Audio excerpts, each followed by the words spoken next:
할렐루야! 오늘은 순종하는 신앙라는 제목의 말씀을 나누고자 합니다. 안디옥 교회에 선지자들과 교사들이 있으니 곧 바나바와 니게르라 하는 시므온과 구레네 사람 루기오와 분봉왕 헤롯의 젖동생 마나엔과 및 사울이라. 주를 섬겨 금식할 때에 성령이 이르시되 내가 불러 시키는 일을 위하여 바나바와 사울을 따로 세우라 하시니 이에 금식하며 기도하고 두 사람에게 안수하여 보내니라. 사도행전 13장 1절에서 3절까지의 말씀. 스탠리 존스 선교사님이 쓰신 The Divine Yes라는 책이 있습니다. 하나님의 말씀에 대해서는 언제나 예라고 대답을 해야 하고, 특별히 하나님께서 쓰시겠다라고 하면 Yes라고 순종하는 것이 중요하다라는 내용의 책입니다. 오늘 본문의 말씀이 기록되어진 사도행전 13장에도 하나님의 말씀에 순종하는 교회와 또 세계 선교를 위해 순종하는 두 사람의 이야기가 나옵니다. 예수님은 승천하시기 전에 세계 선교의 비전을 말씀하셨습니다. 복음이 예루살렘과 사마리아를 거쳐 땅 끝까지 이르게 될 것이다 라고 하셨습니다. 그리고 그 말씀대로 사도행전 13장부터 안디옥 교회를 통하여 세계 선교의 문이 활짝 열리게 되었습니다. 안디옥 교회는 이방 지역에 있는 교회입니다. 그래서 이방 지역에 있는 안디옥에도 믿는 성도들이 생겼다라는 말을 듣고 예루살렘 교회는 바나바와 바울을 그곳으로 보냈습니다. 바나바와 바울은 그곳에서 1년 동안 교인들을 가르쳤습니다. 안디옥 교회는 유대인과 이방인이 함께하는 교회였습니다. 이렇게 유대인과 이방인이 함께하는 교회는 안디옥 교회가 처음이었습니다. 그래서일까요? 안디옥 교회는 열린 마음을 가지고 있었습니다. 그 열린 마음은 세상을 품은 마음이었습니다. 그래서 하나님은 이 안디옥 교회를 통해서 땅 끝으로 가는 세계 선교를 시작하신 것입니다. 어떻게 시작하셨냐면 안디옥 교회는 금식하는 중에 성령님의 감동하심을 입어 바나바와 바울을 선교사로 파송하기로 결정했습니다. 그런데 이것은 굉장히 어려운 결정이었습니다. 왜냐하면 이 두 사람은 안디옥 교회의 핵심적인 인물이었기 때문입니다. 이 두 사람이 없으면 교회가 흔들릴 수 있었습니다. 그리고 이 안디옥 교회에는 그 두 사람 이외에도 보낼 만한 사람들이 많이 있었습니다.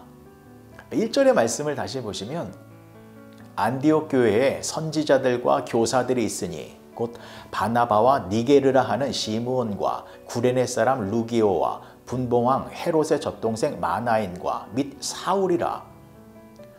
이처럼 안디옥 교회에는 여러 사람의 선지자들과 교사들이 있었는데 하나님은 교회의 중추적인 역할을 맡고 있었던 바나바와 바울을 선교사로 파송하라 라고 하신 것입니다.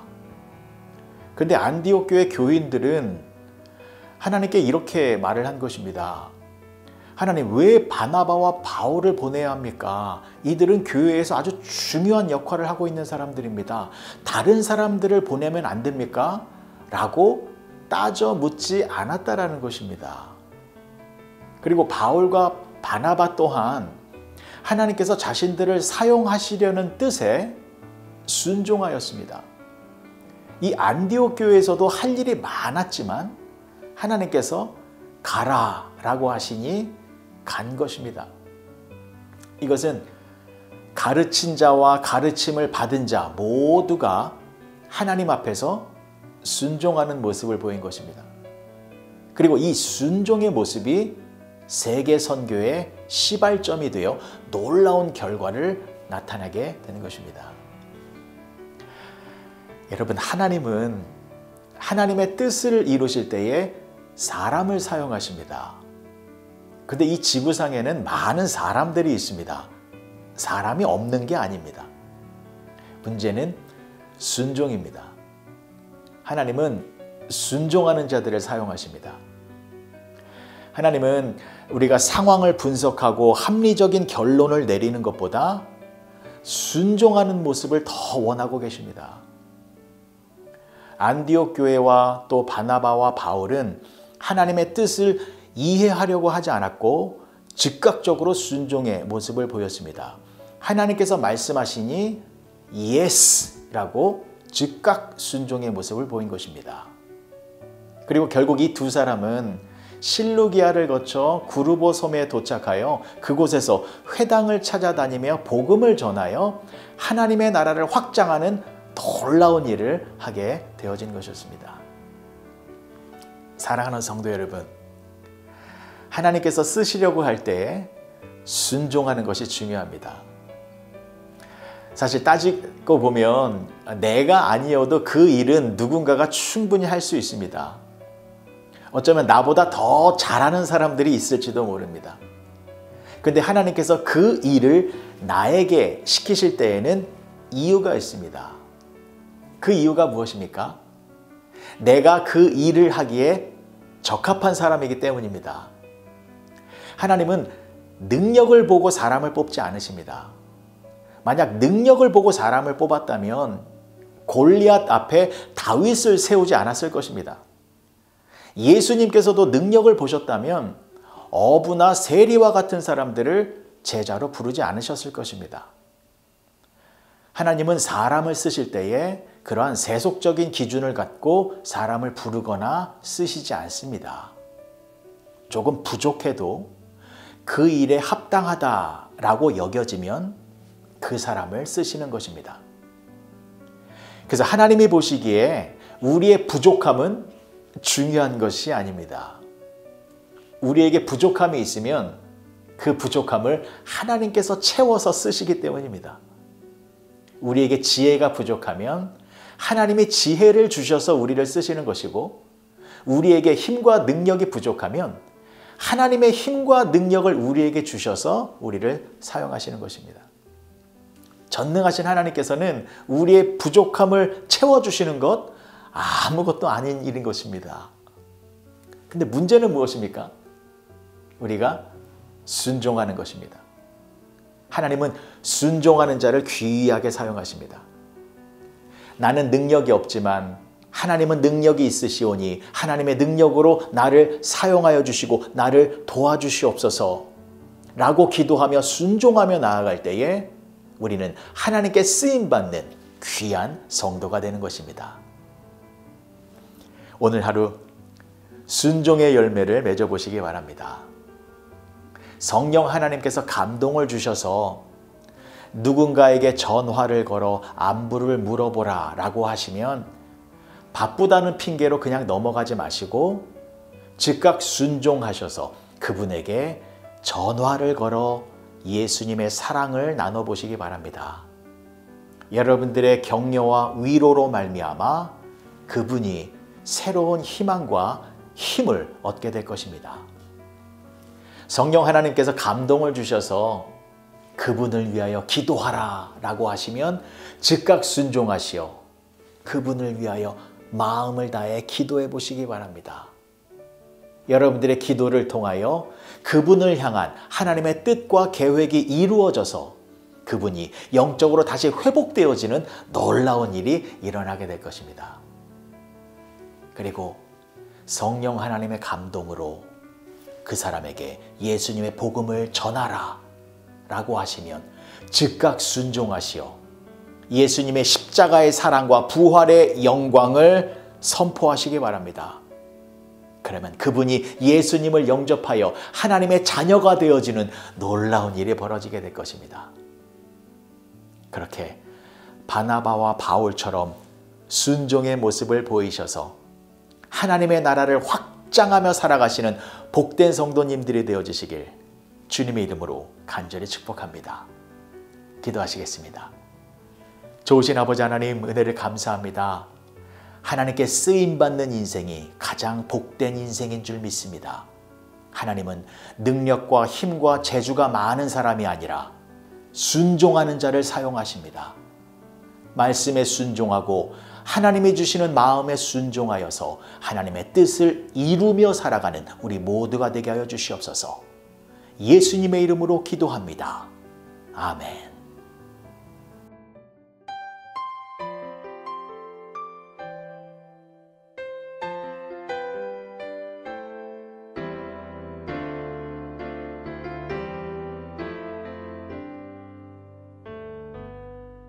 주님 말씀하시면 내가 나가리다.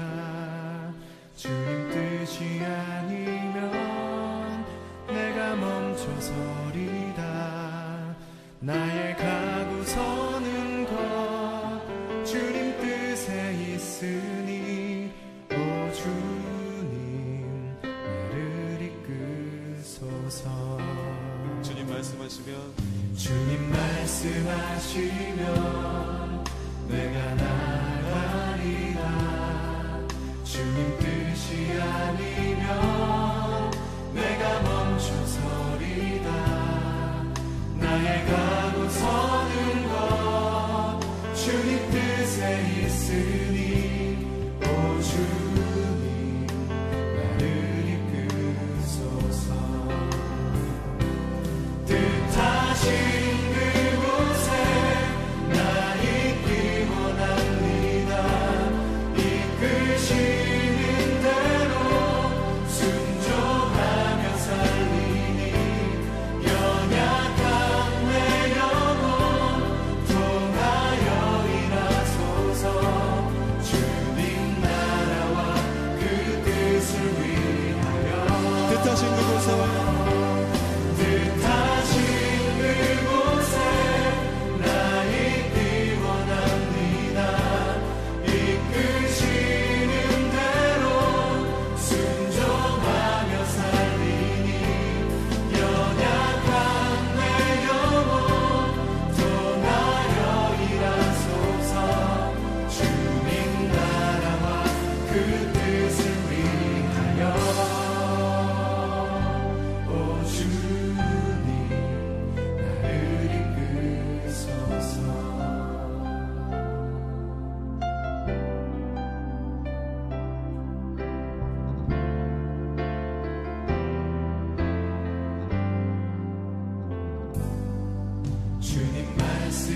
말씀하시면 내가 나가리라.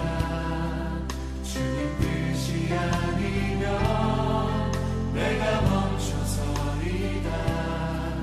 나의 가고 서는 것 주님 뜻에 있으니 오 주님 나를 이끄소서. 뜻하신